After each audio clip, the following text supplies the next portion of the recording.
Denver Broncos, Mile High View, no commercials, never any bullshit. Okay, here we go again. Now, this is the same exact play as the interception, and Locke, again, didn't learn. We got the free runner. Locke refuses to step up. And he's got, I don't think he can run in this one, but he does have the tight end, but this time he has Patrick in front of him, chooses not to step up in the hot pocket.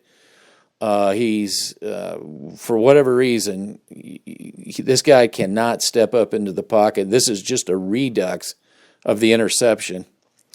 Same exact play, just Lindsey's running it and Patrick is running it this time. You know, I know people want to get quarterbacks, and it's just, there is no infrastructure in the team. In this, I just want to show what interior push is.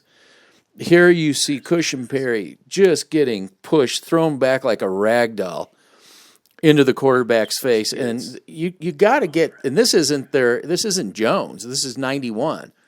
You've got to invest into players that can push that pocket in the middle. And it doesn't matter if this was Locke or Brady. It's just once you get that push up the middle, and you're right in that quarterback's face, it is just so difficult for any quarterback to function. But my point is that the Denver Broncos, Jarrell Casey isn't going to do it. We've got to get players, and I pounded the table, to bring in Jordan Phillips. Nobody would listen. But this is the kind of defensive front the Broncos need to get. So not only does Kansas City have their offensive player personnel, they have defensive personnel too. That's the difference. It's not just Mahomes. This is your typical Shurmur crap play, crap design. This is the problem with letting free runners come at the quarterback. But this is all too often in a Shurmur system. We just see this constantly. Bad play design. Number 88 here doesn't even have a prayer, doesn't even have a chance. The free runner is actually way past the line of scrimmage before the tight end even starts to make his move. This is just really bad play design. Nobody in the backfield to help block because it wasn't set up that way, and this is just a result of bad scheming. You're not even around the marker, so guess what? Your drive is done. It's a drive killer. All right.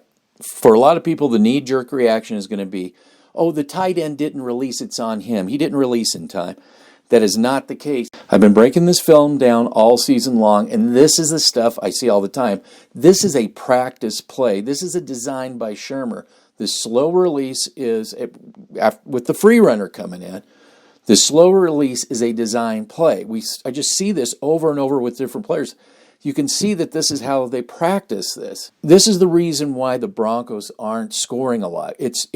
I can show you all these type of breakdowns in play design that rear their ugly head. So yes, Drew Lock does have a lot working against him. In my opinion, it's an offensive coordinator that just isn't that good.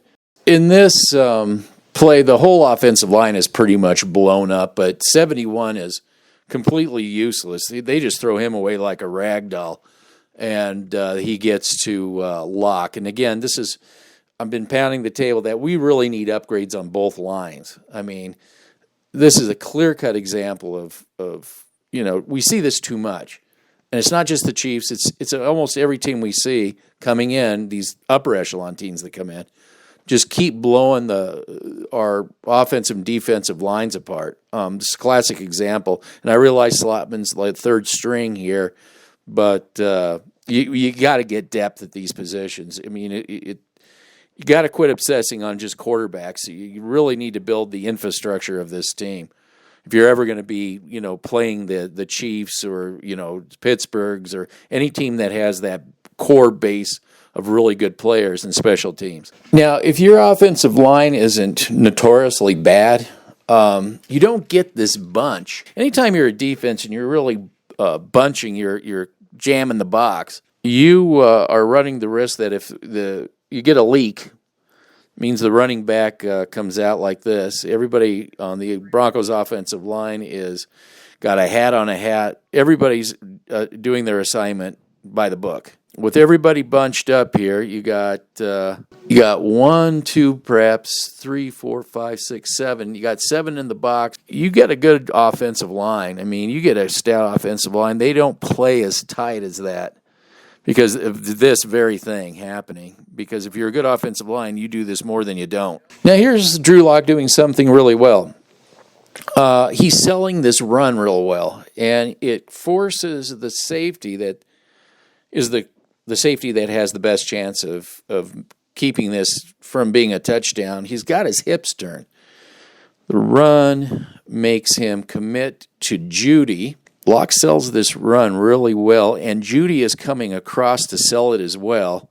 You know, maybe Judy's coming in to block. That's kind of what you're thinking when you're a corner.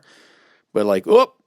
And this, give the KC Chiefs credit because they catch it right away, but it ain't close. It ain't quick enough. His hips are completely turned. Got those hips turned. That's going to get you because Patrick's already off to the races. You're already a dead man walking. So Lock's got this in the bag. You just chuck it over there, turn around, and 21 just doesn't have time. It's close. You know, he did a good job of picking it up, but not good enough. His hips were turned. Yeah, that'll get you every time. So great play design. Everybody's blocking the way they should be blocking. And good night, Irene.